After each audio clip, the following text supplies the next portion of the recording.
I can't believe what I witnessed as the Oilers sleepwalk through another game and they get dominated by the Buffalo Sabres in a performance that I still can't believe that happened last night. How dreadful that was to watch from start to finish in Buffalo last night. We will recap everything, unfortunately, that transpired against the Sabres there. But before we do that, hope everybody is enjoying their Tuesday so far. And if you're enjoying the videos, make sure you hit that subscribe button. And 72% of you watching these videos here on Oilers Digest, as you know, as bad as the season's gone so far, make sure you stick around and you hit that subscribe button. Now, without further ado, the Oilers dropped this one by a score of 5-1 to the fourth last team in the National Hockey League, the Buffalo Sabres. Now, I'm not saying that's, an excuse for the Oilers to, hey, it's the Buffalo Sabres, this is going to be an easy win. The Oilers now 0 for 3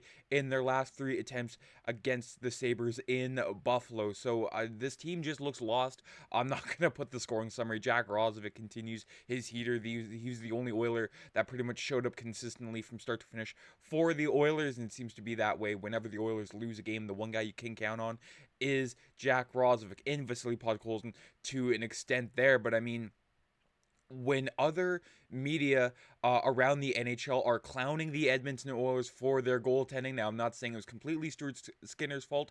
Didn't lose the Oilers the game, but I mean, certainly didn't try to win it for them either there. And Rob Ray, the former Sabre enforcer there, adding on to the empty net for Edmonton comment as the Oilers pulled the goalie when they were down by a score of 4-1. Don't know why they did that, but Knoblauch trying to inspire a little bit of confidence, whether that's false confidence, but either way, pulled the goalie and then empty net for Edmonton. And Rob Ray says, yeah, it has been for most of the night. So what's the difference? And I mean, boy, if that doesn't sum up the Oilers goaltending for the better part of this year. Not saying Stuart Skinner has been awful to start the year. He's been, perfectly average, what the Oilers have needed there, but it's just consistency that has fallen him on hard days. But again, when it's the other media that are saying, yeah, Edmonton's goaltending kind of sucks, it's like we're playing against an empty net for 60 minutes. Meanwhile, the Oilers' own, color commentating and play-by-play team, they're going, yeah, Stuart Skinner, he just has to get in it. He just has to, bounce back.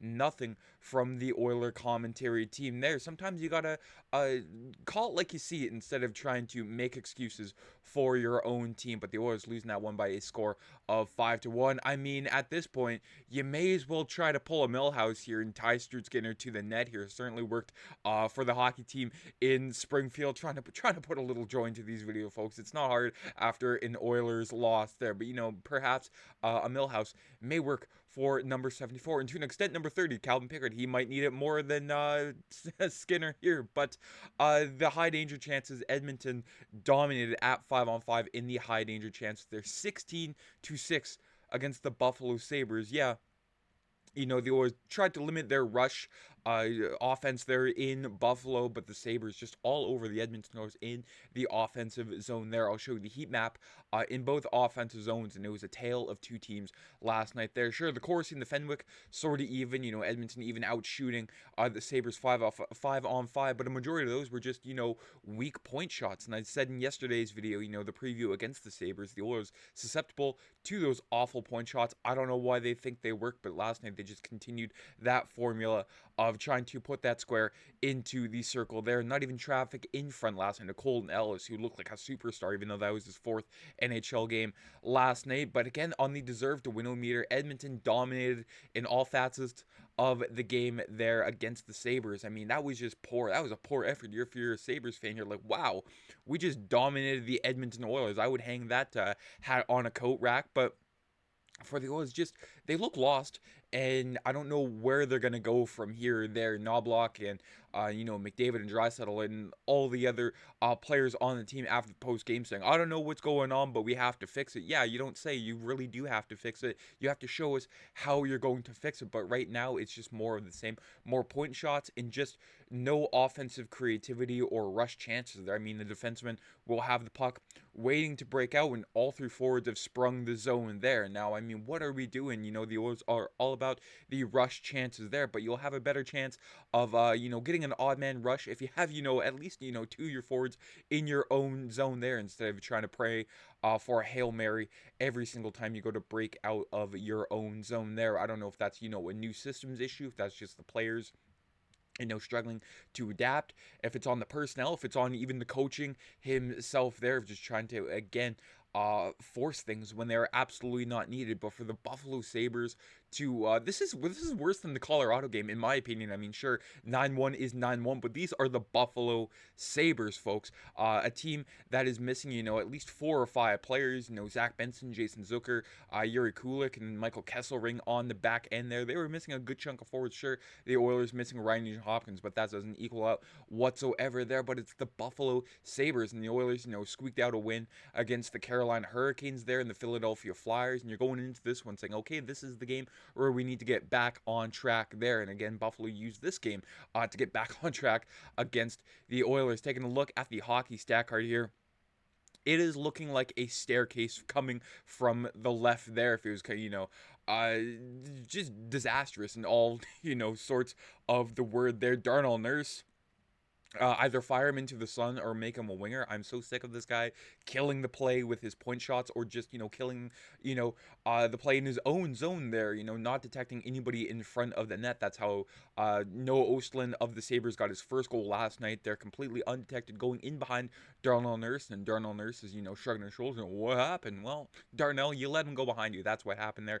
And it doesn't matter who you seem to put next to Darnell Nurse there, whether it's Jake Wallman, whether it's Cody Ceci, whether it's a guy like Evan Bouchard. When we've seen Bouchard and Nurse together, doesn't matter who you put next to Darnell Nurse. They just seem to be dragged down along with him too. I don't know if it's a coaching issue or if it's a hockey IQ issue. Sure, Darnell Nurse has played hard at times. We need to see that consistently, but when he loses that rugged, tough edge whenever he does show up, there's really nothing there beyond, a really tall guy that's friends with McDavid and Draisaitl in the locker room there. And that's really the only reason why he stuck around in Edmonton for so long there. I'm just very, very sick of 25 just ruining Oiler games night after night there. Again, I'll focus on some positives. Again, not really a whole lot of them. I know you'll hear the same thing from every other Edmonton media source here saying, okay, yeah, no, these Oilers suck right now. I'm going to be really honest with you. These Oilers just are not the Oilers that we've expected coming into this year. There's no jump. There's no gas. There's no anything coming from these list of players here. I don't even want to call them a team because the team is cohesive. These guys are just a bunch of dudes wearing the same jersey, coincidentally enough here. I mean, Manji Apane, sure, he's at the top of the chart, but that's where I sort of disagree with the chart.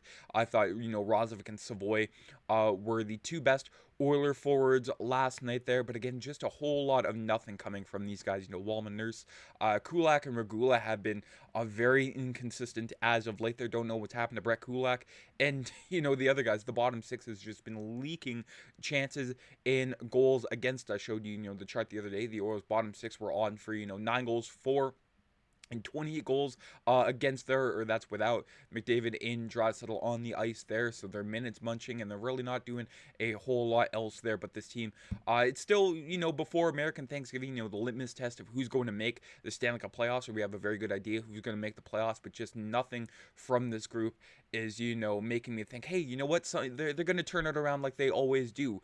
This just screams inconsistent and, middle of the pack for the rest of the year. And when you have these group of guys, or, a solid chunk of these group of guys, Hyman, McDavid, Draisaitl, Bouchard, Ekholm, so on and so forth here, and, you're hoping for a chance to make the playoffs, that's how, management has done this completely wrong there, and even starts at the top there from ownership, sort of letting this happen. But, I don't have enough time in the day to rant, about the Oilers front office and just the whole, the way the organization is run there. But, Vasily Podkolzin is saying, it's hard to say right now, so we better figure out how to win games as soon as possible because we're not happy with what's going on right now. They did a good job.